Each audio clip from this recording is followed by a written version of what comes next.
I'm out here about to take a quick look at this Silverado. Okay. Oh, there you go. Christmas tree, oh, Christmas tree. Oh.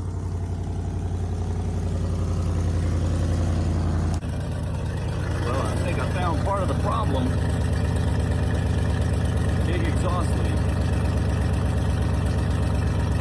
Man. I don't know how well I can document this for you guys, but not only do we have some oil leaks around the valve covers, we also have broken exhaust manifold bolts. I'll get in touch with my customer and see how they'd like to proceed. So until next time, hope you'll have a good day.